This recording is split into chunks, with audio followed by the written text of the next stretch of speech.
There we are. Here we are. This is Facebook Live. Now we're going. We're here? We're going, yeah. Good. They finally connected. Okay, Facebook people. This is going to be an adventure. So prepare yourselves for quite possibly one of the most amazing experiences of your entire life. Buckle up. Here we go. All Good. right. Low pressure for me. I like Yeah, that. there we go. So my good friend Micheal Maloney, we've known each other since early 90s. Early 90s, yeah. Early 90s. You were my bishop. I was. So You were my young men's president, I believe. yeah, until I got kicked out for. Okay, we don't have to go into that here. It wasn't kicked out. It was a, let's see, reassignment. Reassignment. It was a reassignment. So it was fun. But the boys loved you, and that's what counted. Yeah, you know, I stayed on. I still did I still stayed active with the boys. So Yeah. we had a good time. Yeah, they were a great group of boys. I still stay in touch with some of them. Oh, that's good. That's good. Yeah. But oh, that's interesting. But okay, you were a Marine. Let's start there. Absolutely. Absolutely. You did 5 years. In your 5th year, you were. My 4th and 5th year, I served as a drill instructor at Paris Island, 3rd Battalion, H Company. I was skinny and mean back then. Now I'm fat and nice. Best job in the Marine Corps. You should have done it. You really should have. I should have. It was my first time getting to boot camp. Probably the most difficult thing for me to deal with was trying to keep from laughing. Well, interestingly enough, it's the same among the drill instructors. The key to being an effective member of a drill instructor team is to amuse your fellow drill instructors at a level just below outright laughter. And you would have been a blast to work with. And there's so much material because you've got 46 knobheads running around, and how can you go wrong? Oh, absolutely. It was just pure insanity all the time. Yeah. I loved it. Controlled chaos. Yes. But then after that, you became a real life. What was his name? Is it Gibbs? Well, Gibbs would be the character from NCIS, but Right. personally, I prefer the characters from CSI.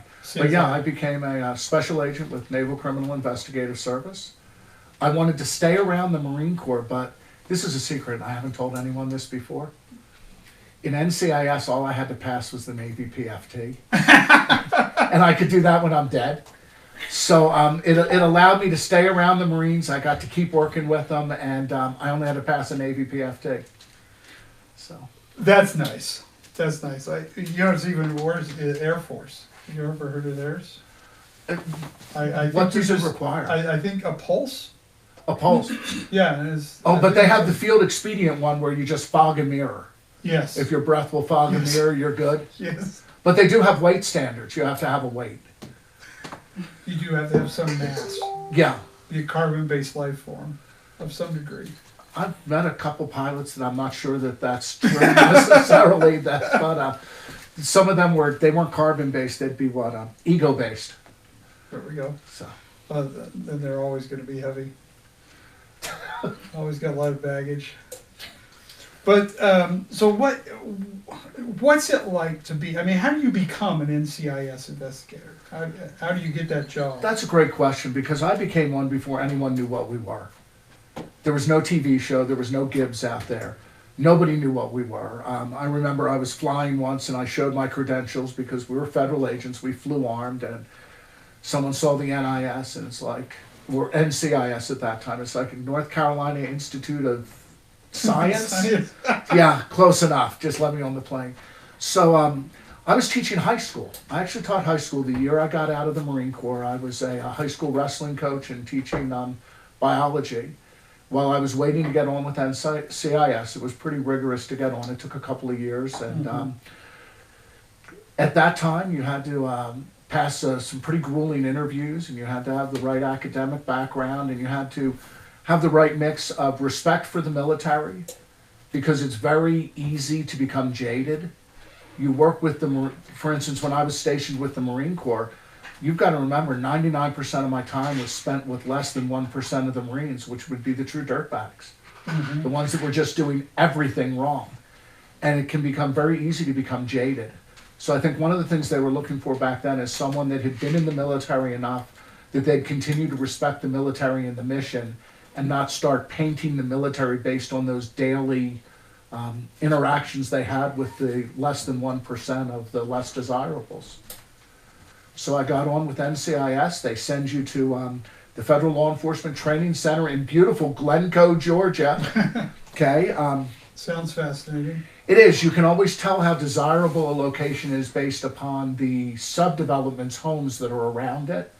You know, Breezy Meadows or something like that. But all of these were marshes of McKay, you know, such and such swamp. So when all of the subdivisions are named after marshes or swamps, you can be pretty sure it's an interesting place to be. So you go through your basic training there, then they give you some additional training that's specifically for NIST because, you know, on crime scenes, and you've seen this, you've seen Gibbs do it and the rest of the team. They always on the sketches mark north, south, east, and west, and they do their little sketch and stuff. That doesn't work on a ship. So we had to have like special training on when you're on a ship, north, south, east, and west really doesn't matter. You know, you had to learn funny words like bow and stern and port and starboard.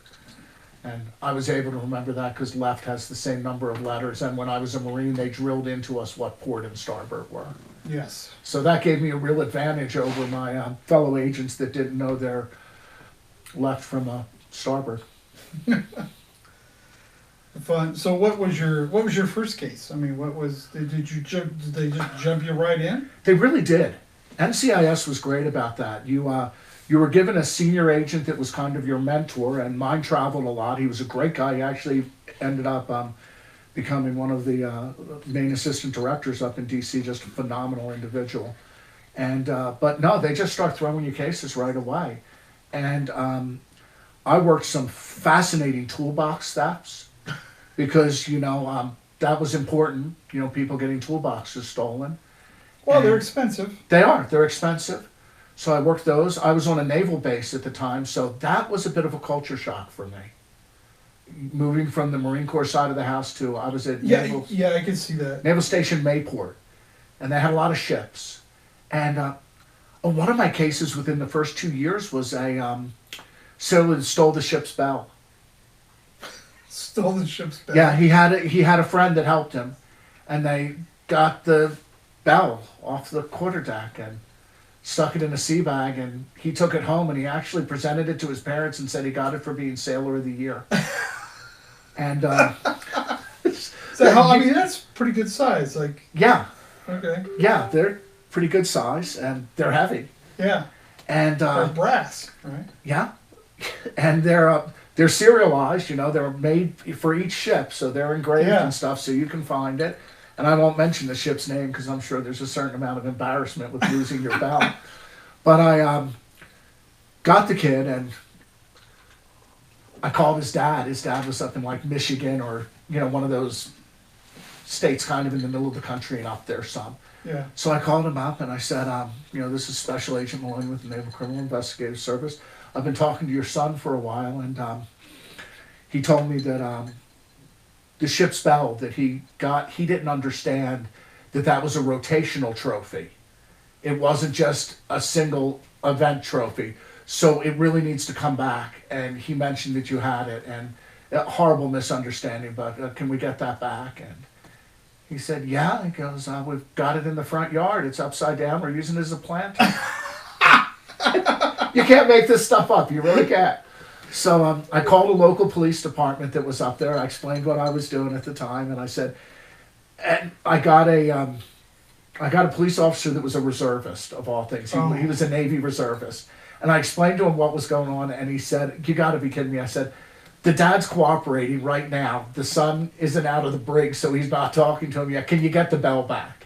So he went out and seized the ship's bell, turned it upside down, knocked the dirt and flowers out of it, and we got the bell shipped back to us, and the ship was happy, and I got a ball cap out of that. Oh, nice. Ship's name, yeah. So, now, how did you figure it out that it was him that had stolen the bell? Did somebody give him up, or? No, I hate to say this, you go to the list of usual suspects, who's been UA within the last 30 days. Everyone that's been UA within the last 30 days, that's been late coming back from leave or something like that, those are your usual suspects. So, and he hit that list. And then when we started to talk to people, a lot of his shipmates said he was basically a klepto. He'd steal anything that wasn't, bolted down. And I beg to differ, the bell was bolted down and he stole that as well. So, yeah, so it wasn't a high level investigation. I mean, this wasn't a criminal mastermind. Right. Obviously, since it was in his parents' front yard being used as a planter. But nonetheless, I like to think that I did my little bit to restore the pride of that ship at that time. Well, that's good. And So that was kind of typical of the first couple of years. You just picked up the cases that came your way. And is there sort of a hierarchy if if it involves murder or something where it's more high profile? Certainly, I guess what I'm asking is, are there politics that go on? I wouldn't say politics because it's actually for a good reason. The more senior agents pick up, the higher profile cases. Okay, just because they have more experience. They have more experience. But what was great about it is it's a very team-oriented approach. So even on the murders or on the deaths or on the violent sexual assaults and stuff, even being one of the newer agents, you got to jump in on that right away. I hesitate to say what took a lot of our time at that time. I hesitate to say, but that's when the military was still, it wasn't don't ask, don't tell.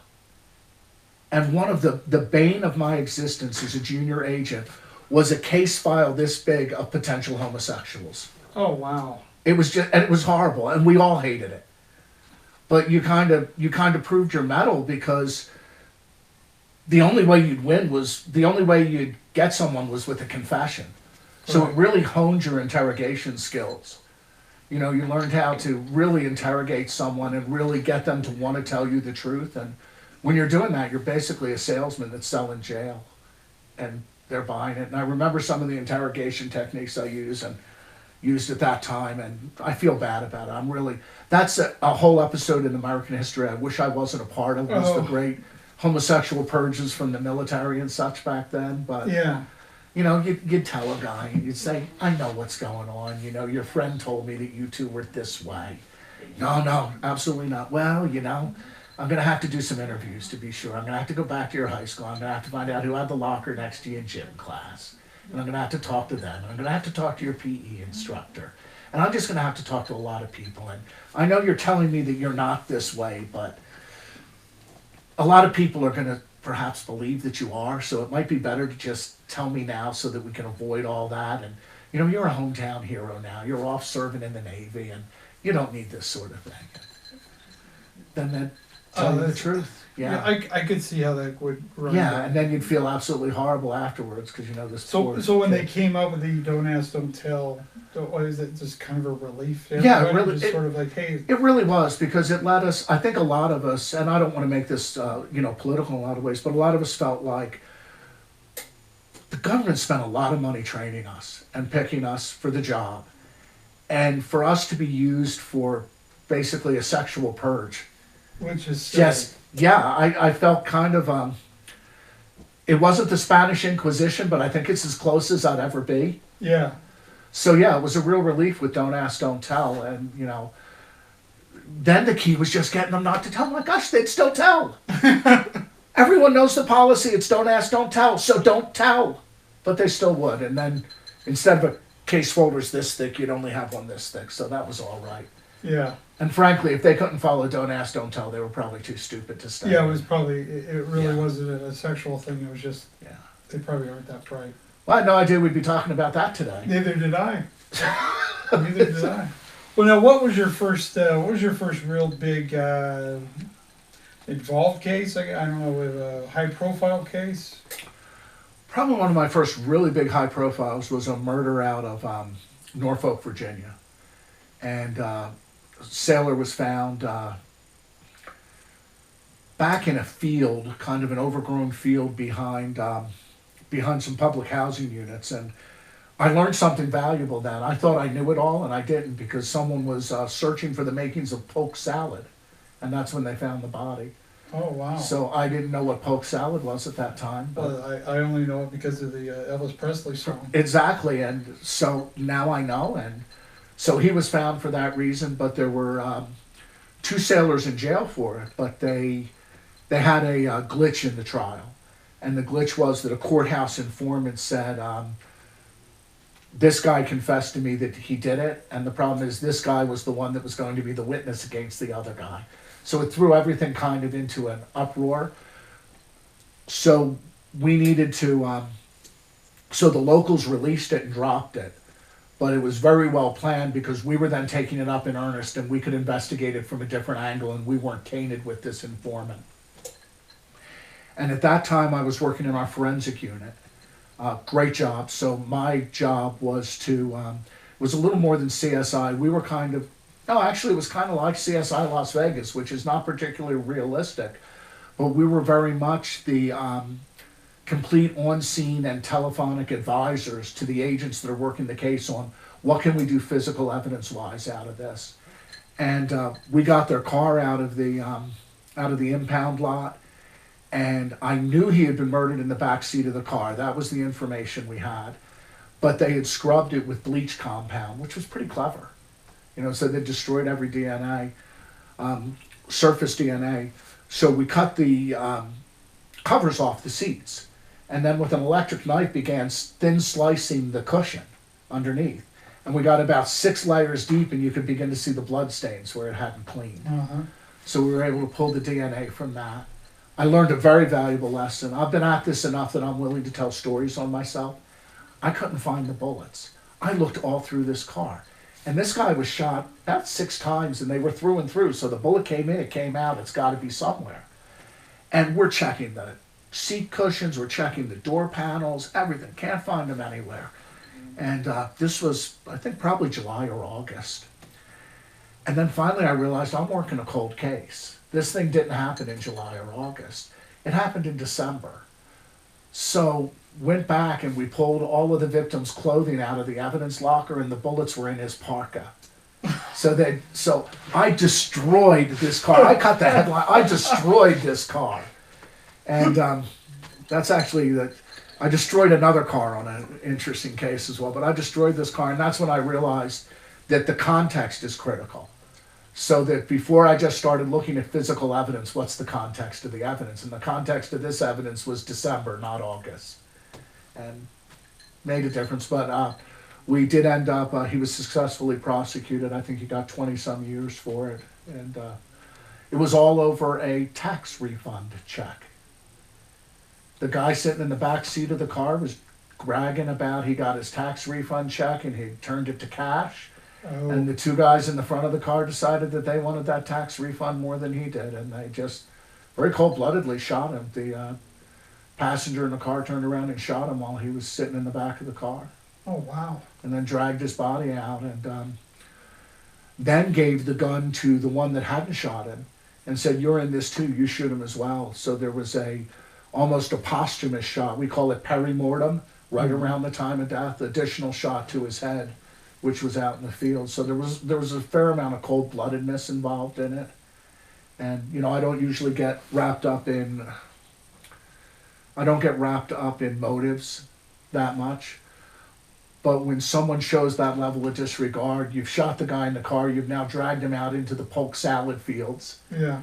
And then you hand the gun to the other one and say, "You're in this too, take a shot," and they caps him in the head. That's, you know, you want that information out because that's going to help on sentencing, on getting a better sentence, getting a longer sentence. So they have a full understanding of what the everything. Well, when you come onto a crime scene, what is where do you start? Is there you start with what is my crime scene? Because we've got to remember the bad guy got in and then he got away. So his routes of getting in and getting out are also part of your crime scene. And what happens a lot of time is the initial crime scene's too small. You know, they put up that yellow tape, but it's not out enough. It's not far enough. So you've got to reassess pretty quickly and decide, do we actually have the whole crime scene here? Or do we have to push people back and try to expand our crime scene? Or are there additional crime scenes that we're not thinking about? For instance, on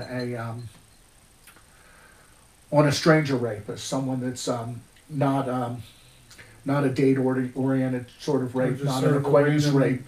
This is a targeted stranger rape. They're bringing stuff in with them a lot of the times. They have their kit. They have their stuff. Where do they keep that when they go back home? You know, you've now got an expanded crime scene. How did they transport the person, you know, from the club to wherever they did the rape? You know, so we start in the very beginning by trying to figure out how many crime scenes do we have. You know, if you have a rape murder and if you have someone in a stranger rape, you may have the place where he sat in reconnaissance for every Thursday night for the last 3 weeks. He sat on a park bench waiting for his ideal victim to jog around a corner where it was dark and he knew that he could spring on her. So you've got that area. What was he doing? Was he smoking there? Or cigarette butts there? Was he eating pistachios? Are there pistachio shells? Is there a camera that covers that area? So we have kind of a reconnaissance area. Then you have the ambush area. At some point during the sexual assault or sexual assault that leads to murder, there has to be a point where he gains overwhelming physical and mental dominance in order to be able to carry out the crime. That can be through physical assault. It can be through threat with the weapons. Where does that occur? Then where does he take the person to commit the rape? And then if it goes on to murder, where does the body end up being displayed? So you can have 5 or 6 different scenes. It's not always as easy as the flashing lights and where the car stops is where it is. Yeah. And in a lot of cases, your best evidence, that victim is in the back of an ambulance on the way to the hospital, and that's part of your scene.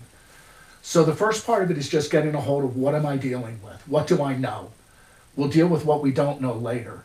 But what do I know? I know that it happened here. I know that it involved this car. I know it involved this person. Let's collect the evidence from everything we know, while at the same time we safeguard those areas where we think there may be evidence, where we think we may go. So that's the start, and then it's just very methodical. There's definitely a procedure to it. You do it the same way every time. I'm not saying you follow steps 1 through 25 the same way every time, but those 25 steps are there.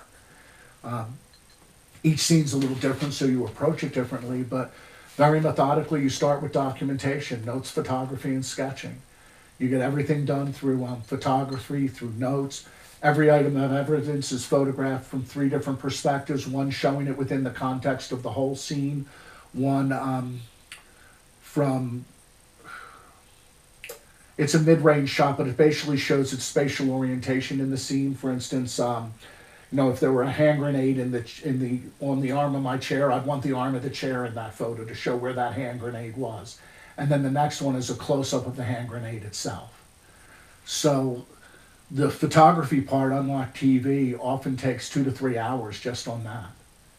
Just photographing and getting ready to process the scene. Mm-hmm. And sometimes you've got a body in it. Well, that can't wait. So you have to process a path to the body so you can get to the body without trampling evidence on the way.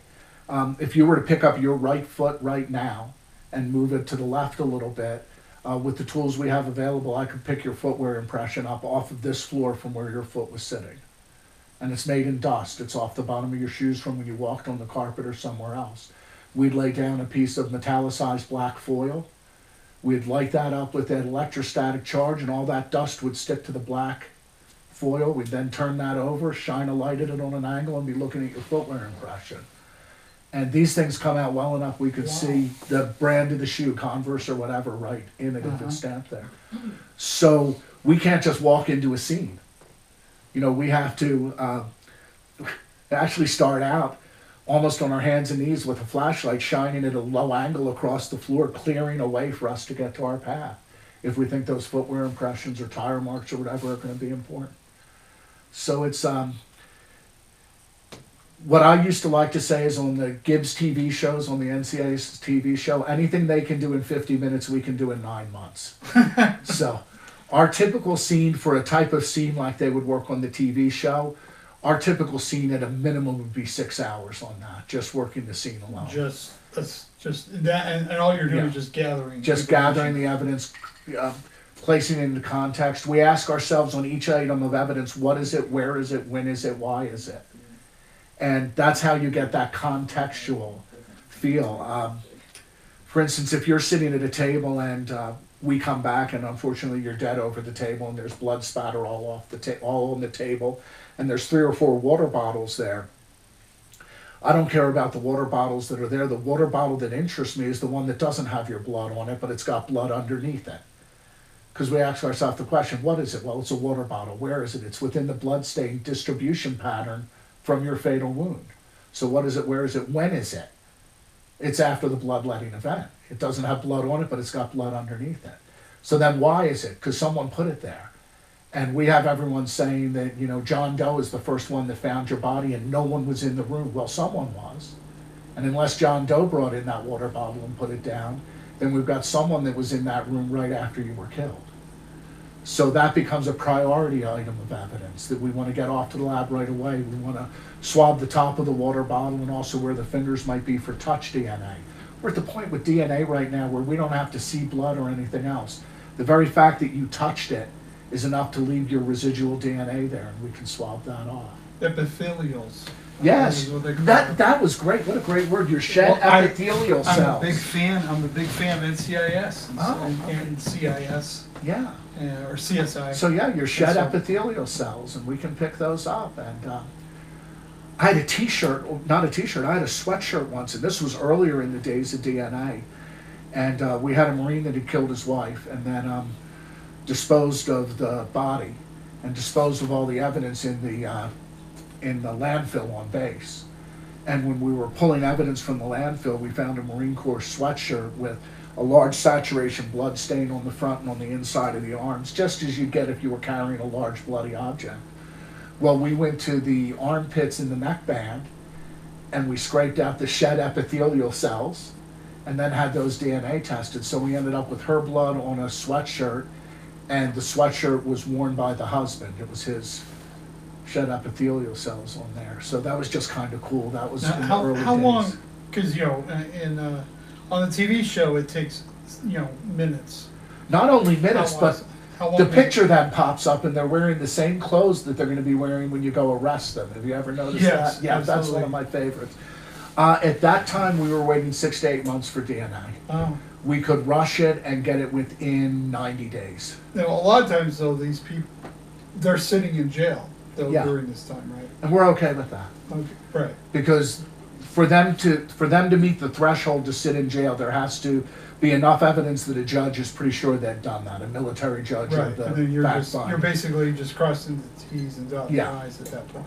Yeah, but now they have portable DNA scanners you can take out in the field with you. Really? And scan. Yeah, the technology is amazing.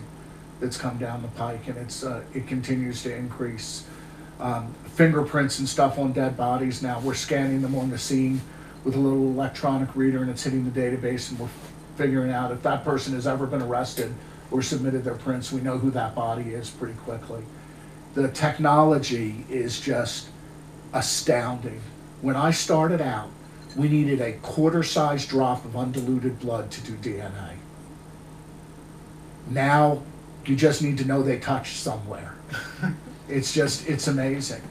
But that's also solving a lot of cases for cold cases, because let's say in 1972 we only had a dime-sized drop of undiluted blood. Well, the evidence we can now test is sitting in an evidence vault somewhere. Oh. So part of the cold case strategy is going back and looking at the evidence that was collected then and saying, what can we do with it now with technology we couldn't do with it then? And I've had a couple cases pop that way with some really good cold case investigators I've worked with NCIS. What would you say is the most difficult case that you've ever had to work on? Child and infant deaths. Have you worked many of them? Yeah, too many. Is there anyone in particular that stands out that you're willing to talk about? Yeah, there's one because it was a non-criminal death, but something unusual happened during it. NCIS has kind of a unique role in that we're almost like medical examiner investigators. We investigate all medically unattended deaths. Where with your police department, the coroner's office or the MA is going to handle a lot of the routine deaths, and you're going to do the criminal ones. While under the Department of the Navy, we're the ones that do those as well. And I was doing the death of a 7-year-old boy. And he'd had a hard life. He'd had one surgery after another, one problem after another. And he died peacefully at home, which is, I guess, the way to go if that's going to happen. And I was in working the scene, and we had a relatively new agent that didn't understand psychologically what's going on. And once I take charge of that body's mine. I can't leave it. I can't abandon it. You know, we're a team. You know, until I get everything processed that I need to get processed, and treat him treat him, because it still is a him to me with a great deal of respect. But the agent brought in, there were 3 older siblings, the mother and an aunt. He brought them in to say their final goodbye. Well, I'm stuck in the room for this. I can't leave the body. So I'm kind of standing up against the wall while they're doing their crying and everything else. And, you know, I'm not making light of that. They're doing what any family would do. Sure. So I got sucked into their grieving process, and he turned from an item of evidence that I had great respect for into a person. And you just can't do that, unfortunately. Everyone, I've worked hundreds of deaths, and every one of them can't be a person. Yeah. You know, they can't. I would They're- imagine that would. They're vital everyone's pieces of very important, evidence. yeah. So that one really threw me, because I was a part of the process I didn't want to be a part of, which was the grieving. And I got sucked into that. And then when they left, the body was different to me. Yeah. Because I'd heard stories about it, I knew what he liked, I knew what his favorite anime characters were. I knew far more than I wanted to know about a piece of evidence. And I don't mean to say that in a cold way, a piece of evidence. I always treat bodies with the utmost respect. But like I said, they can't be people to you. Every one of them can, or you'd last a year. Yeah. And then you'd be out with PTSD. They just can't be. So Have you seen a lot of people kind of wash out who just? Well, they don't get to wash out, they get to change their course. And that's one of the wonderful things about it, especially with NCIS, and NCIS is great about that. There's other things you can do in law enforcement than be a homicide detective. Yeah. So you'll see people, and some people aren't cut out for it. Some of them I call sprinters. I had agents that worked for me that were sprinters. 24 hours after a crime, they'd done 3 times what I could even have thought of doing. But then they lost their momentum because it wasn't solved in the sprint. You know, so you have different characteristics of agents and others, and your job is to mold them together into the best and most effective team. You want a sprinter, but you also want that marathon runner that's going to take it to the end if you don't have the person in the beginning. But they can also move into other areas of investigation. They can move into fraud investigations, foreign counterterrorism investigations. There's a variety of places force protection. There's a variety of places they can be that's not necessarily in with the bodies all the time. So people, I think, fluctuate to where they're most comfortable. And I had a strong science background. We talked a little bit about that. I taught high school biology. I was a EMT going through high school and stuff, and I really enjoyed that. So for me, the challenge of homicide and physical investigations was something that it lit me up. I enjoyed doing it. And people look at you like you're crazy. Do you enjoy your job? Well, yeah, I really do. That's why I do it every day. And, you know, there are aspects of it that are gruesome. As I said, the first time after we had our son, Michael, our first son, the first time I went to an infant autopsy, I was a basket case. Oh. I mean, I got through it, but it was horrible. And I just had a whole different perspective on being a dad that I hadn't had on any of the other infant autopsies going in. So yeah, there's different times where you just take a deep breath and step back, and there's some things that really bother you, and luckily most things don't. What would you say is the craziest case you've ever worked on? I know you mentioned vampires. Yeah, you know, we'll come to that. I worked a vampire case. Is this a G-rated broadcast, or is it a PG-13? You can do whatever you want. Because there's some aspects to it that are going to take us up into PG-13 realm. I got called in the middle of the night to take photographs of a young Marine who had been attacked a woman, and she had fought him off, and he had different defensive wounds on his arms and stuff that I was supposed to photograph. So I got in, I guess it was about 2 in the morning, and I pulled my camera set out, and I'm ready to do this, and I'm looking at the injuries, and by this time I've had a fellowship in forensic medicine. I know what injuries are, and I'm looking at them, and I'm there. These don't look defensive in nature to me. These look like suicidal hesitation marks. But there's a hickey in the middle of one of them. I don't know what the scientific term for a hickey is, but on his wrist he's got what looks like a suicidal gesture mark. And a hickey in the middle of it. So I go to the agent, I said, I'm taking the pictures for you. I said, but something's not right here. And I explained, he goes, are you serious? I said, yeah. He goes, Wait till you hear this story. Are you ready? So, we have a hideously ugly 19-year-old Marine. And I'm sorry, but he was. He was hideously ugly. The piano wouldn't play with him. He was that ugly. And his buddy has a gorgeous, like 20-year-old blonde wife. And he lives in the on-base trailer home park. And his buddy is out at sea on float, is what it's called. So he's floating somewhere. And when you're floating somewhere, what you're not doing is going home to your wife every night. So this hideously ugly 19-year-old Marine goes up to the door, knocks on it. She answers the door and he says, "Is there anything I can do for you while your husband's away?" Well, I think we know what we mean, and it's probably not cut the lawn. Yeah. Well, lo and behold, she says, "Well, there is. Come in. You're a hideously ugly 19-year-old Marine. How are you feeling right now?" On top of the world. Like, and it just gets better because they sit down next to each other on the couch, and she rests her hand on his thigh. How's he feeling now? Pretty good. Life is good. And she looks at him in the eyes, much like I'm looking at you right now. But she probably had far more desire because she said, "Did my husband ever tell you I'm a vampire and I would really like to suck your blood?" Okay, hideously ugly 19-year-old Marine, what's your answer? Yeah, which may. Let's open something up here. So they go back to the bedroom. And she opens a foot locker at the foot of her bed, and he sits down on the bed, and she pulls a knife out, and she says, "Just run a little cut or two along there and let me suck the blood out." And that was the marks right there.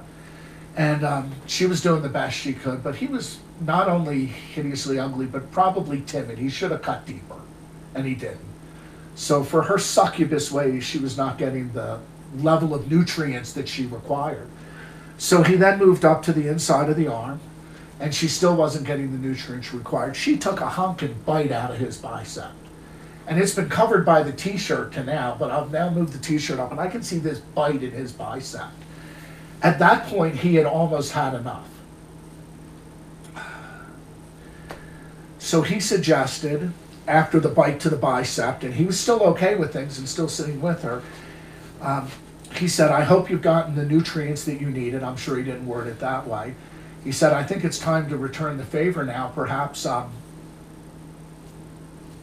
there could be more sucking involved." Right. This woman just took a bite out of your bicep. And you now want to engage in a higher level with her of play? Oh, wow. Yeah, probably wasn't the best idea, but he said she stood up straight, her head spun 180 degrees, 360, just like Linda Blair in The Exorcist. And she said, "What are you doing in my house? Get out, get out, get out." And she opens the nightstand drawer and pulls a gun out. Well, he grabs the gun from her, he unloads it, and he runs out of the house. He gets picked up, running through the brush about 400 or 500 yards off the house by the military police. So that's his story. So what's my job?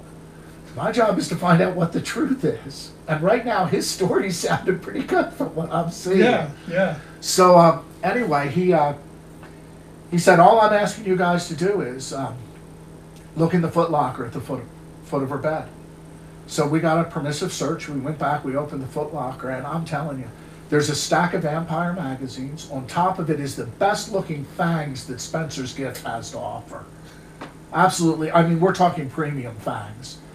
There's the knife with a little trickle of blood along the blade still, and there is this couldn't even be called a Halloween costume. This was a vintage Elvira Mistress of the Deep costume that she apparently wore when she was more prepared for her nocturnal succubus ways. So in that case, all I could do was reach around and pat myself on the back because I got a hideously ugly 19-year-old Marine out of rape charges, attempted rape charges. And, that felt pretty good for the night. Oh, wow. So how would that be for a strange story? I don't even know how to even process that. She got kicked out of base housing. Oh, I'd imagine. Yeah, that was tough. So she wasn't allowed to remain in the lovely trailer home park on base anymore. She had to go move out into town. And I guess you really couldn't push charges against her because everything she did was consensual. Well, we didn't at that time. We could have for false statement, but that's seldom done on sexual assault victims. You generally don't turn on the victim. Right. They're doing that more and more now, actually kind of since the Me Too movement and everything, where people are being falsely accused, they're turning it back, which it's probably good. But back in the sensitivity of that time period, that wasn't done. So she was just asked to find a cave out in town to live in. Go suck on some gerbils or something. Yeah. Yeah. Wow. So is there been like a really funny case that you've worked? Or odd, or? I thought that one was pretty Yeah, darn that funny, was but funny. yeah. Let me find one that's only PG-13 now.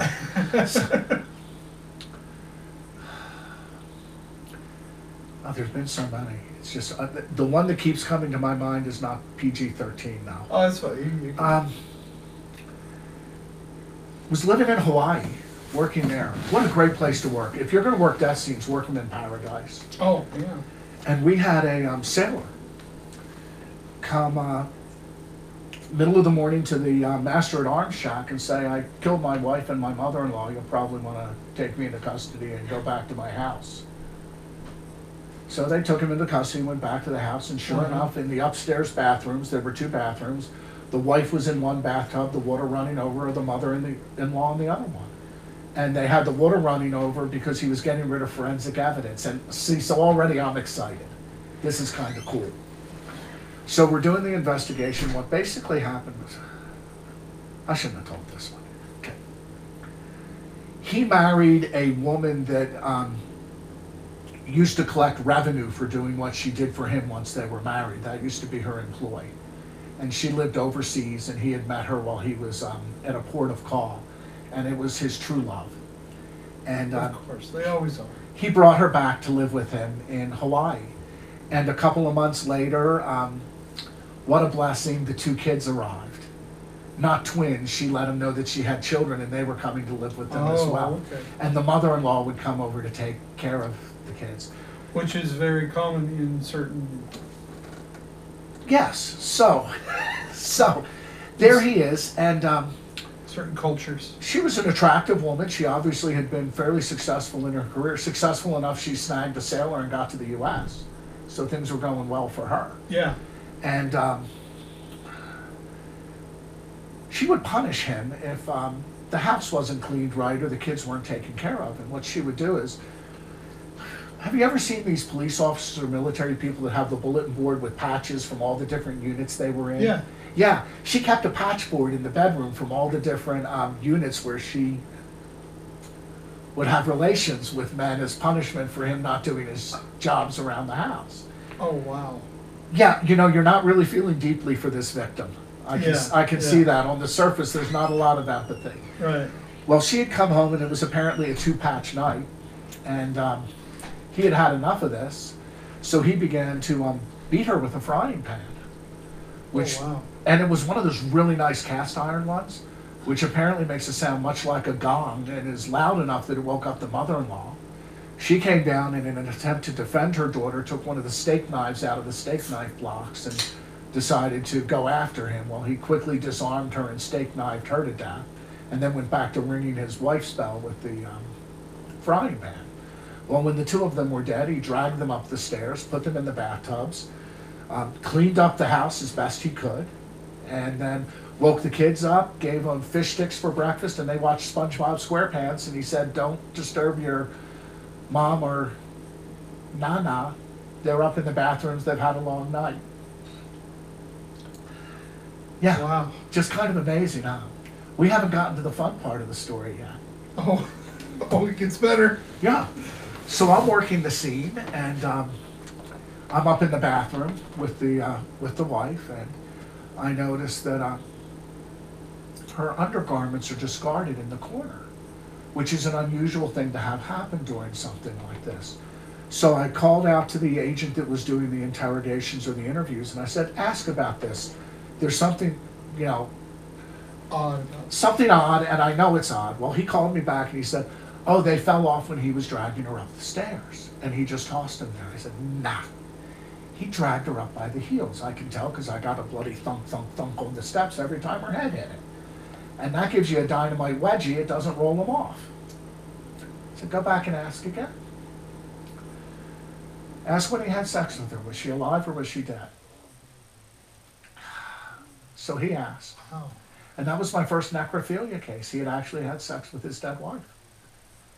And he told us why. Would you like to know? I kind of suspect I know. Yeah, he said it's the first time in 3 years that B wasn't complaining. Wow. Wow. Isn't that powerful? Wow. Yeah. He took the world's worst plea bargain. He pled for like 80 years because he didn't want him to bring up in court that he had had sex with his dead wife. That's the part that he didn't want coming up in court. Oh, So he took the world's worst plea bargain just so that people wouldn't know that he'd had sex with his dead wife. Killing her was okay. And killing the mother-in-law was okay. But, there's a line and you don't want to cross it. Oh, wow. So that was kind of a wild case. Clowns. I worked a clown case. Clowns? Clowns, yes. We had, it was a medium-sized town around a large Marine Corps base, and those towns are pretty big and pretty active. And we had, it was horrible. All of the clowns in town were being threatened. They were getting phone calls in the middle of the night, and it was a deep, breathy voice that would say, "I'm going to kill you, and I'm going to take your clown shoe, and I'm going to rip it off of your dead foot, and I'm going to beat your wife to death with it. And I'm going to take your little clown nose, and I'm going to choke your dog with it." This guy was like horrible. And he had the clowns in town petrified. They stopped clowning. You couldn't get a clown for a birthday party for like 3 months. No one was going out in public as a clown anymore. So this was quite the dilemma. And we tracked the phone calls back, and they were being made right next to there was a Subway sandwich shop. And it had it wasn't a real store, it was one of those trailer ones. You've seen them on military bases. Yeah. They move in the vendor of the hour. And next to it was, I'm going to age myself on this one. Next to it was a payphone. Oh. Yeah. And that's where the calls were coming from, was that payphone. And they were coming about the same time every night, which was just about close-up time for the Subway sandwich shop. So, using our investigative powers and realizing we were going against a true criminal mastermind, we asked, who's making the phone calls? And one of the Subway employees said, my brother must be doing it because he comes to pick me up every night, give me a ride home, and I always see him at the payphone. And, the question was asked, what does your brother have against clowns? He goes, he doesn't like them. We said, well, we know that. And then he followed up with, he may not like clowns, but what's really bad is he hates Oompa Loompas. What do you do with that information? He hates Oompa Loompas. Oompa Loompas? Yes, you know what an Oompa Loompa is, don't you? Yeah. Yeah, that's like Willy Wonka and the Chocolate Factory, right? The Oompa Loompas. Yeah, he hated them. That was interesting. Yeah, we had a little technical glitch right there. I thought we were being censored, so. We could be. We could be, so. But, But so he never killed a clown. no, he just never killed a threatened- clown. He but just threatened him. him.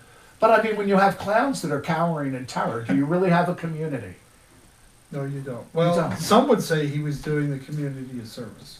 Some would, but all those little kids that miss that terrifying experience at their birthday parties don't think so. They get traumatized. I worked a big scene once. A big scene. 500 bodies. Okay. I was assigned to the International War Crimes Tribunal in Bosnia. Uh-huh. And we worked 2 of the sites of mass execution from the Srebrenica. Oh, wow. 10,000 Muslim males were killed over a 4-day period in schools and in other structures. So that's actually one of the only ones that really, really hit me. That just, we were working a community theater, an auditorium that the community would use, and 500 people were shot in there. They figured out what was going on, and they refused to get on the buses that were taking them out to the killing fields where the other 6,000 or 7,000 had been killed. So they were actually killed in place in this theater. And it was horrible. There was high velocity impact spatter. We're talking blood spatter now. Wow. So they just, they're all just sitting down? No, they were trying to get to the doors when this happened. Okay. But there's 500 of them in there. So, and then the troops are shooting them through the windows and from up in the projection booth. and then throwing hand grenades in on top of the piles of bodies that are moving towards the door. Horrible scene. High velocity blood impact spatter travels about 3 feet. We needed to know how many people were shot in there. It was trying to confirm the witnesses' accounts. So everywhere there was high velocity bloodstain pattern on a wall or on a floor, we circled it. And we sampled everyone that was 3 feet apart, figuring it's probably a different victim. And we ended up with 390 different DNA profiles, and we figured that's pretty close to the 500 they said. But on the last day, sorry, this is a tough one. On the last day, up on the stage, there was a hole blown in the stage. I told you they'd thrown grenades on top. And I put on my little miner's light, and I thought, I don't know what's under the stage, but let's take a look.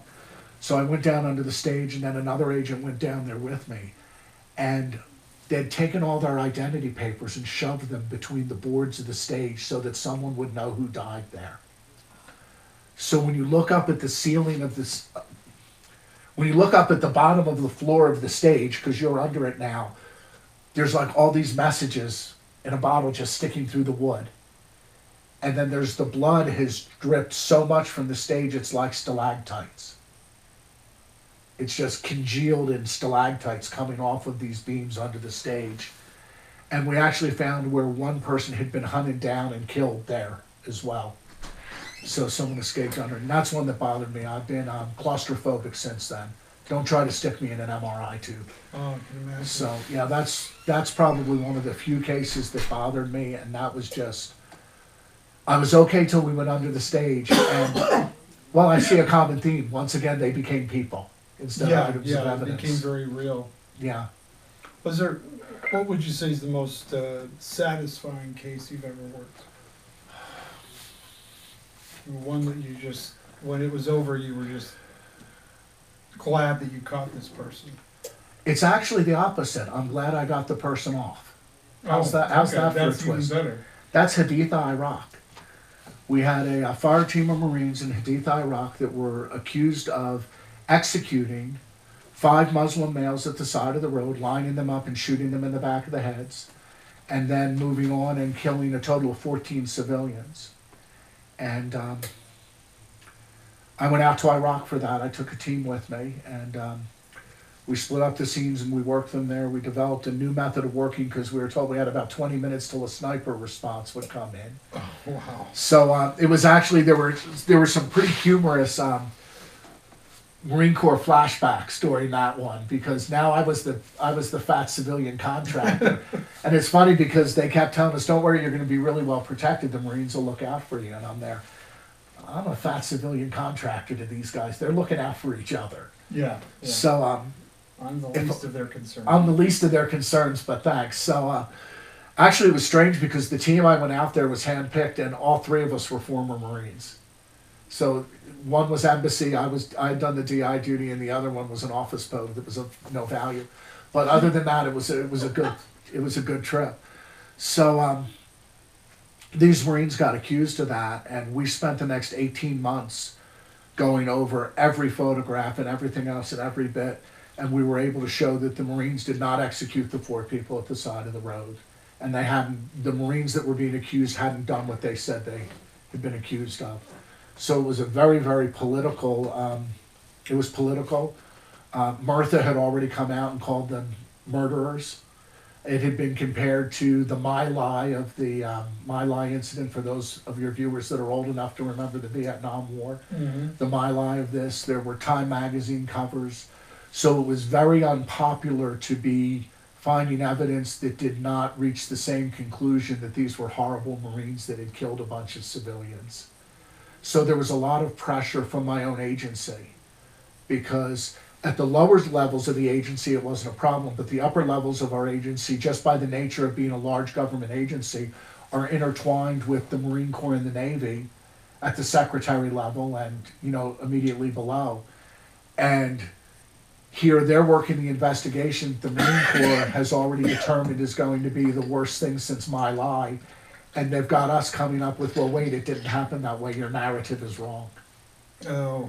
So there was a lot of, my partner and I that worked that one, great agent, phenomenally, still a really good friend of mine. We talk regularly. Just an incredible amount of pressure on us from our own agency because we were finding facts that didn't support the narrative. And then we were going to testify to those facts.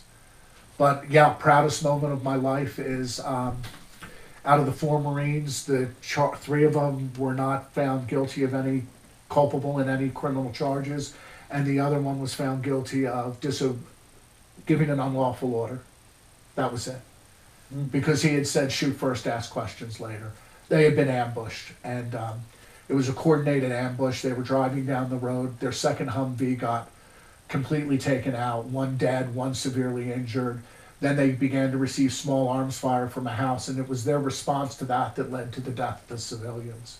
Oh, okay.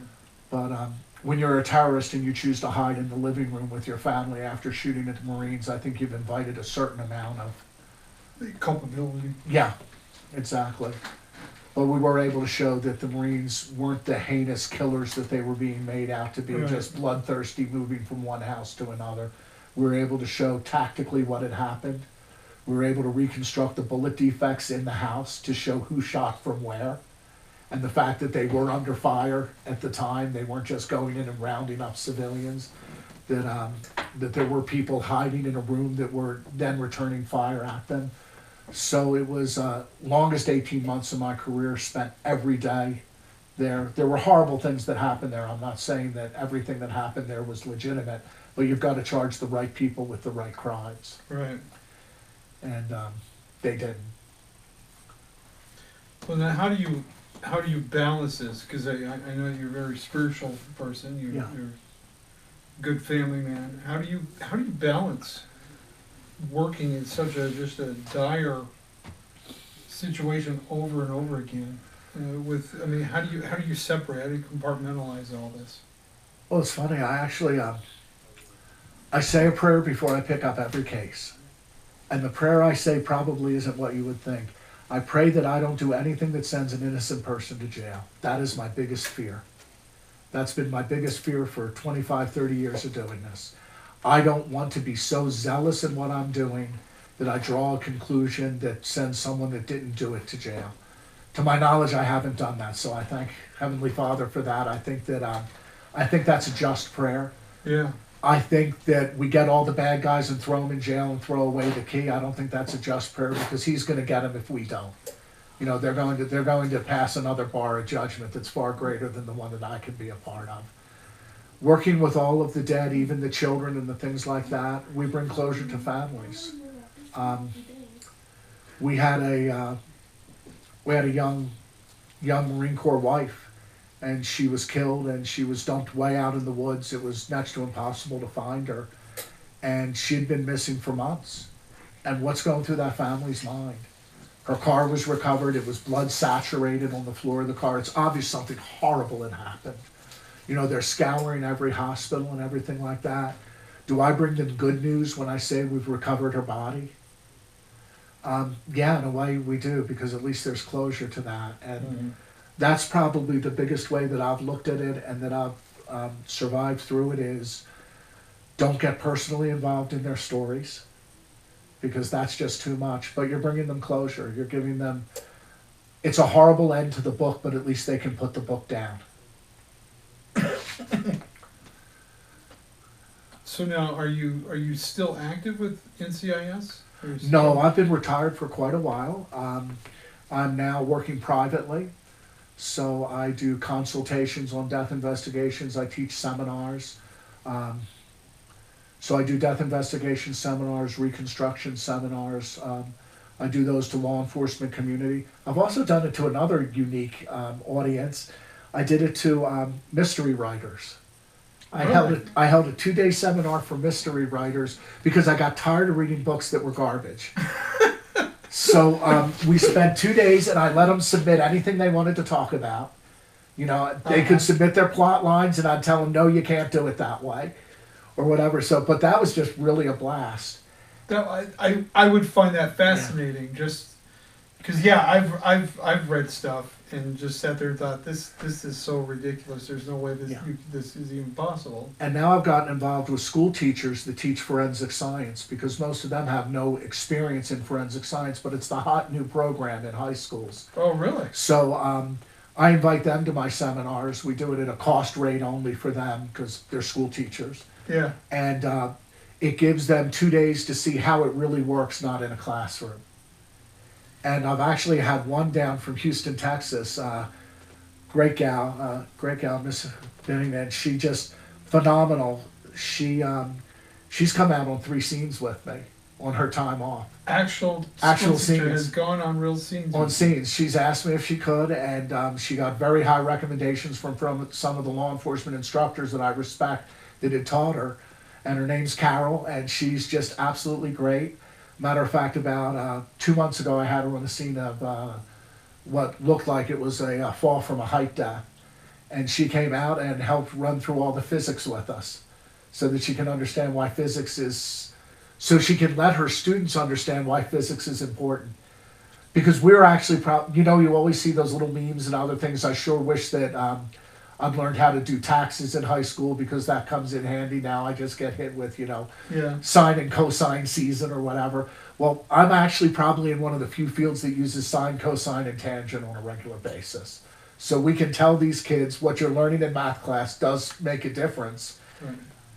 Just stop thinking about slope and start thinking about bullet trajectory, and it makes it a lot more interesting. So yeah, I still stay very active in it. I enjoy doing it. I've done a couple of high-profile cases. I did a fascinating one last year. You may have remembered there was a Dallas police officer. She was a woman, and she came home from work and parked on the wrong floor of a multi-floor apartment building and went into the wrong apartment and shot someone who she thought was an intruder in her apartment, but it was actually his apartment. And I did the reconstruction on that for the state, for the prosecution, and it was our reconstruction that showed he actually wasn't menacing towards her in a threatening manner, but he was sitting on the couch eating a bowl of ice cream and getting up off of it when he was shot. So she was convicted, and she's serving some prison time now for that. No, did they know each other? They were like No, they didn't even know each other. They did know each other? No, they were just on different floors in the apartment, and his door hadn't completely caught when he come through it. It's one of those hydraulic return doors, and it hadn't caught, so when she fitted her key, the door went open. So there was a tragic set of circumstances that led to it, but ultimately she was the one on the trigger, and it came down to the jury deciding whether or not he'd posed a threat to her in any way for her to respond in that way, and they felt that from the evidence that was presented, they felt that he was not the threat, that she was in the wrong. Oh. So. Is there anything currently you're working on that you can? I mean, what's the? I guess I wouldn't know. But is there a restriction of being able to talk about things that you're working on? Yeah. I mean, Yeah. Is there? I've got 3 or 4 cases I'm working on right now, and until they go through and are tried, I always get permission to talk about them if I'm going to talk about them later. Oh, okay. So yeah, I'm working on a couple right now. I'm working on a police-involved shooting and a couple other things that are fascinating. So. Oh, well. Yeah. Is there another day? Yeah, we'll save those for maybe 5-10 years from now if we're still both around and functioning. Because I want to come back. I want to see how long your beard is in 10 years. Oh, absolutely. It's going to be like me getting interviewed by Rip Van Winkle. I'll have to braid it. Should I start braiding my beard? And put on the cap. Only if you've got a Viking helmet you're going to wear at the same time, and I'm up for that. I'm okay. That. I'm okay with that. Is there any cases that you just love telling people about? Yeah, the vampire case. The vampire one? Okay. Yeah, how do you not love that case? It's such a classic, and then the necrophilia one's kind of cool too. It's something a little bit different. Yeah. So, yeah, I think one of the things that I realized is that most of the people that I've worked with that have committed murder are really ordinary people. They're like you and me, and due to an extraordinary set of circumstances, they made a horribly wrong and inappropriate decision that resulted in someone's life being taken. Most of the people that I deal with aren't serial killers. I've done 1 or 2 serial killers, but most aren't. They're not genetically evil people that just want to destroy the universe one body at a time. They're just normal people that got into a set of circumstances that was out of their control, and they made a decision to try to control it that ended in the death of another person. And because of that, they're, I don't want to say easy to solve, because I'm willing to make people think what I do is really, really difficult. But because of that, a lot of those are much easier to solve because the person didn't go in there planning it. They're not. I had a conversation with a young person just today about, you know, if the average criminal thinks of 3 to 5 ways to cover their steps, that's probably advanced thinking. Okay, I'm going to wear gloves. I'm going to wear brand new shoes, and then I'll burn them when I'm done, you know, and I'm going to wear a face mask so I don't breathe on stuff. You know, that's 3 ways of covering your tracks.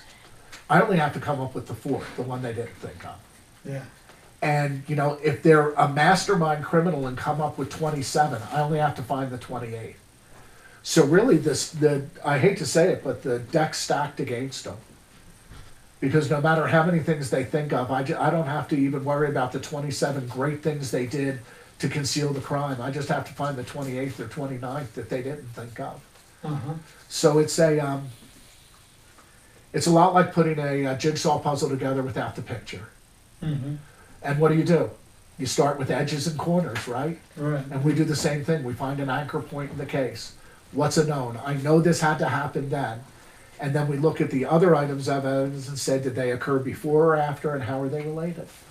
So it's fun. It's mental. I really like still doing it. I think it keeps me sharp. I'm not ready for the rocking chair yet, though I will spend extended times in the rocking chair thinking great thoughts. But no, it was a great career. NCIS was a phenomenal organization to work for. I like to say I've been to 13 foreign countries and met the nicest dead people. You know, and I wouldn't have gotten to do that working for the same police department my whole career. Right. You know, I've been to morgues, and let's see, I've been in Spain, Japan, the Middle East, several different countries, Cambodia. I mean, where do you get to meet and interact with other professionals like that? It's phenomenal. Mm-hmm. Imagine it's quite rewarding. With myself, I just go and tell jokes to strangers in bars. Yeah, but you know what? Your jokes are what let the people like to do what I do get through the night sometimes. Because I do. I've looked you up on YouTube, and I've watched several of your stand-up performances, and I really enjoy them. And everyone needs to unwind, and I don't think in any way you should depreciate what you do. Oh, well, thank you. Because I think it's phenomenal to be able to give someone. There's times when I'm in a really harsh case, I just want to get out of myself for a little while, and I can get out of myself through people like you doing what you're doing. Oh, well, thank you. Well, you know, I'm finding it like right now, it's really difficult to be funny with what's going on, you know, especially, you know, usually, you know, on Facebook, Twitter, Instagram, I just do just silly things. I just want to, somebody's scrolling through and they're going to see something silly, and hopefully it brings them some joy. And I'm definitely a Facebook follower of yours. And it's hard. It's getting harder and harder because everybody assigns politics to everything you say or do. And someone is offended. For heaven's sakes, you could save a bird that fell out of a nest and put it back in, and you'd find someone that was offended. Yeah. Oh, you know, nature, you're destroying nature. Yeah, and I really, you know, I look at what you do, and I look at the world today, and I think, you know, so many things that are just, I'm sorry, they're just funny. But you can't even reach out and poke them. Because when you poke someone, it's like poking a bee's nest anymore. Oh, yeah. So I think that, I think for you, it must really up the creativity level, where you have to think outside of the box, that you could, for so many years, certain things were acceptable for humor and you could always get away with them. Yeah. Things like that, but I think you have to be very innovative now. Yeah, you really have to look so far and so deep, and it's... Well, and you've gone back to, I've noticed on your videos and your Facebook posts, you've gone back to something that we haven't seen since the 60s as much, which is the physical comedy. You know, just using your appearance and other things to make people laugh. Yeah, You say well, this is funny, but physical comedy had been out for so long. I mean, we think back to the greats, you know, Dick Van Dyke and others like those that were just such great Yeah. physical comedians and stuff. And you've had to tap into that resource to be non-offensive. well, a lot of it is just trying to be something different because everybody's so doom and gloom and everybody's kind of basically just doing the same comedy. Your Yeah. your I'm slow trying to speaking just- character, who is that? I call him Leonard McCrunsky. There's days that I envy Leonard. I wish I could be that oblivious to the world some days and just kind of go through it my own existence. So I don't know if anyone ever told you before they're envious of that character, but there's days I'd like to be Leonard. That's good to hear. Well, it's funny. I came up with that. I was doing a gig and I had been traveling. I was tired, and I get to the gig. I hadn't slept in 2 days from traveling, and I was sick, and I just was not in the mood to do comedy. And I had to go up and do 45 minutes. Oh wow. And so I just went up there, and as I'm thinking about what to do, I started thinking of two people in particular. My grandfather, when he was drunk, and he would just ramble on about nonsense. I'm checking for lightning bolts or Yeah. anything coming down. I don't know, but he was an alcoholic, and he was Okay. like a lush. Yeah. He was just, when he was buzzed, he was funny, and he was just nuts, and he just would come up with things out of the blue.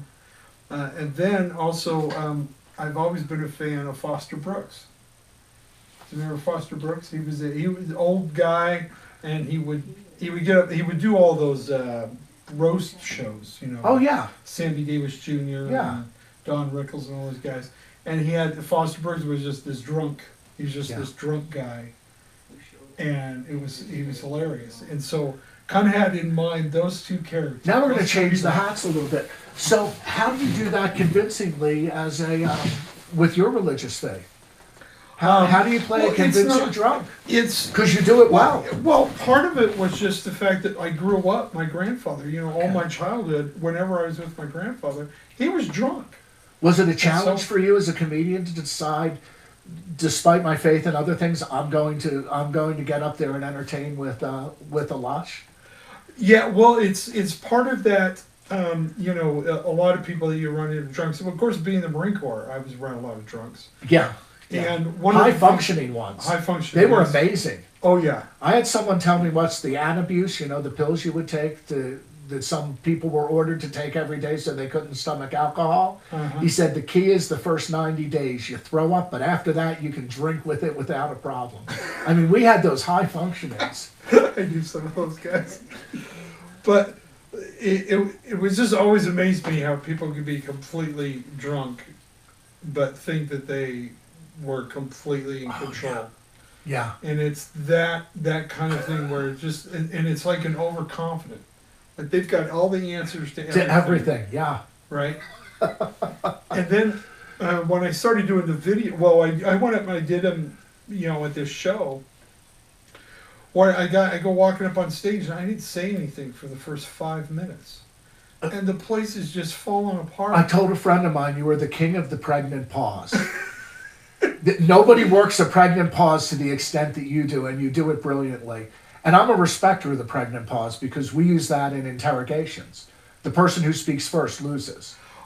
You know, it's funny you bring that up because that's kind of where I got the idea from. Was that, you know, when you ask a question and then you just stop talking. Yeah. So tell me, do you still beat your wife?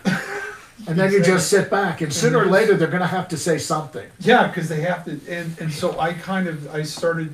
That's my idea was when you get up on stage for the first time, the audience expects you to get up and go, "Hey, everybody, how's everybody doing tonight? Hey, where's my newlyweds? Anybody dating for the first time tonight? You know, that's what they expect. Yeah.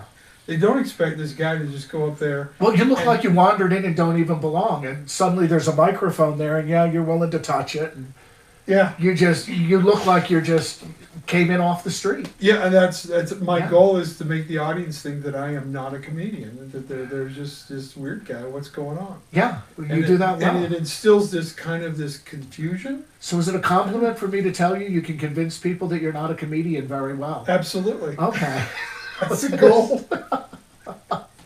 Well, because I want to I think, like I said, part of it, even before, all this nonsense, all this craziness has been going on, even before, I felt like comedy was just, everybody was just being the same person. Yeah.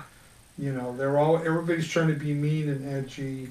And, Yeah. And it feels like comedy wasn't fun. It was just, you're going in there Mean-spirited. Mean-spirited, and you're going there to take Yeah. out people, and Yeah. so and so is this, and I just didn't like it. The roasting each other battles. You know what I just love couldn't about get the silence routine is it's like Christmas, waiting for what's the first thing he's going to say, because it's got to be good.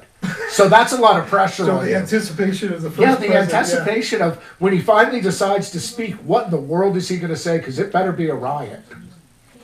Yeah, I did one time where I went I was doing just a 10-minute set. I went 9 minutes and 45 seconds and didn't say anything, and then I did one line joke and then walked off stage. Do you get pressure from the, I don't know what the managers or the people that set up the comedy clubs when you spend 9.5 minutes saying nothing? Do you get feedback? Only from one person. Only one comedian's ever, a club owner has ever given me a hard time about it. Really? But not really. He's just like, well, you got jokes, just do your jokes. And I'm like, that is the joke. You're missing it. I am the joke. Yeah, you're missing it. I'm letting. Yeah. But you know what? It's refreshing to be able to laugh at someone and them to give you permission, because we got to laugh at other people behind their backs. But when you're up there and you're playing that character, when you're in that role, you're giving everyone permission to just laugh at you for who you are, and that's refreshing. Yeah. Yeah. Because we're all so worried about. Yeah, especially today, Everybody's we're all so feelings. worried about. But here's somebody that's just giving us permission and feeding us the material. And doesn't care. Yeah. I think the biggest part of it is it just does not Yeah. care. Just no care in the world. I have a lot of respect for what you do. Like I said, I think It's I fun. think it's important. I think it's important work. And so I said, if I'm having a really bad day and I can spend 10 minutes outside of myself watching you say nothing, I'm good with that. I'm good with that. Well, thanks. Thank you. These people probably wish I wouldn't say anything either.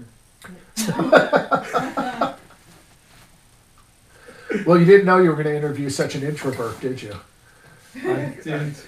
Well, I've wanted to sit down and talk to you about so many different things for so long, and just the circumstances where you're here is amazing. And we need to keep doing more of these. We do. I'm open for it. I've really enjoyed myself. I have no idea how long we've even been talking. How long? What's our time on this? 1 hour. 1 hour? No. That's not bad. Well, we started 10 minutes ago, so that doesn't seem right. Do we? We're gonna put the pudding in. Oh, we got bread pudding waiting for it. Do we have anybody? Oh yeah. We talked about you do classes. Yeah. Now, are these classes open to anybody, or Right I now, mean, they're- I open them to, well, they're based for law enforcement or for death investigators, but I open them to mystery writers and to anyone that teaches in the forensic field. Oh, okay. But I would love to do my wife went to one many years ago. She went to a series that was given to the layman by the Smithsonian on forensics when CSI first became popular. Mm-hmm. I'd love to find a way to do something like that and get an audience where I could just talk to regular people and answer their questions and stuff. I think that'd be a blast. Oh, I think that's very possible. Was there you bring the NCIS or CIS? CSI. CSI Yeah. is okay. Out of all the cop shows, out of all of these investigation shows, is there a show that you really like? CSI Las Vegas. Okay, and you said Grisham Yes. in particular. He knows everything. He's the guy. He is the CSI Las Vegas is a riot. It's just they've got all the different characters in there. They've got the former dancer and everything else.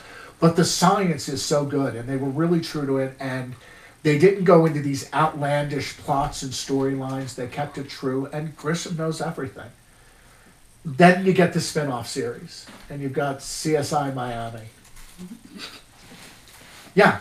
So I'm going inside, I'll put my sunglasses on. I'm going outside, I'll take them off, and I'm going to talk to my left breast the entire show. I don't understand that. That confuses me.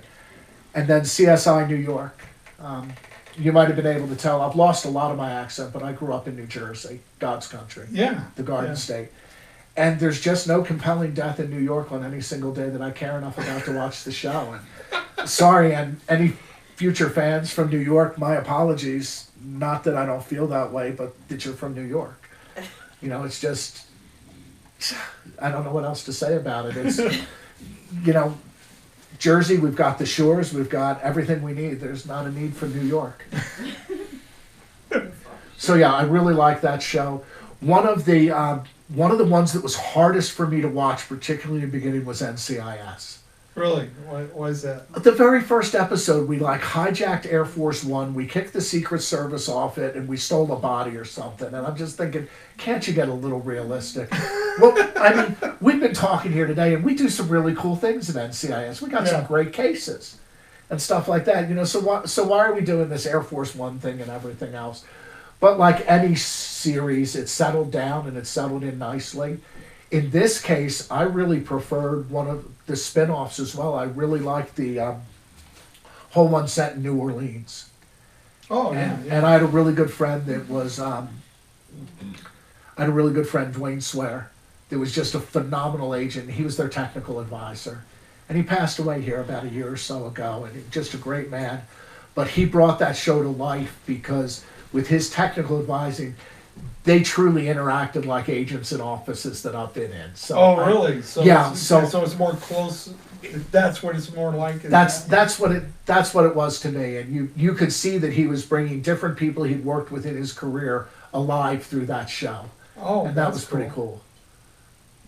I love that one too. I like the Forensic Files and those things that are on TV. No, you've been in a couple of those. Right? I have. I've been on a couple episodes of the Forensic Files, an episode of the New Forensic Detectives, and I think there was one. I was overseas at the time, so I didn't see it, but it was Case Files from the NCIS or something like that.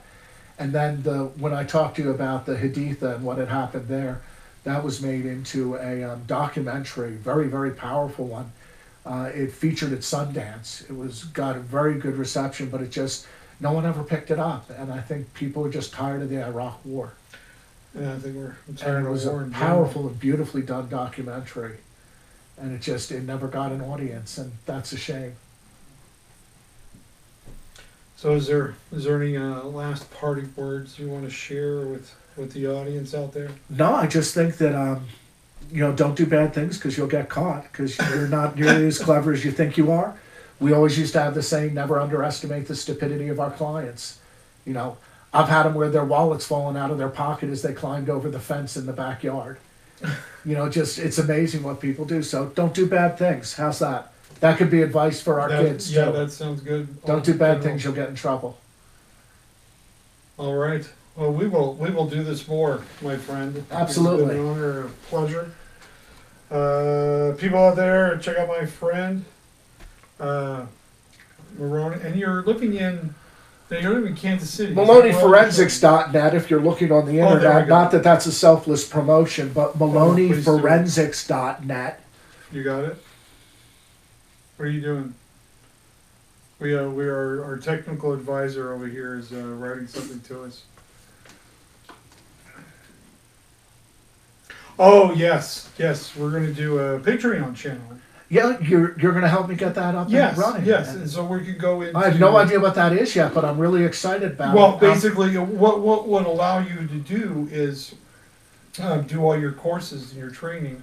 Oh, so we can get them out to people that are interested, not necessarily law enforcement and stuff. Yeah. That'd be great. Great. Oh, and yeah, and we'll be on YouTube as well. Yeah. With the... I'm looking forward to it. And what was the... And the camera adds 10 pounds, isn't that true? Yes. Okay. No. 1, 2, 3. There's 3 cameras here. That's 30 pounds. 30 pounds. Yeah. Normally you're very svelte. There was a day I was, but it wasn't yesterday. I've really enjoyed this. Thanks for having It's me been a on. pleasure. Anyway, thank you everybody for joining us. We will see you another time. I have to get up and walk. Show people my gut. Oh,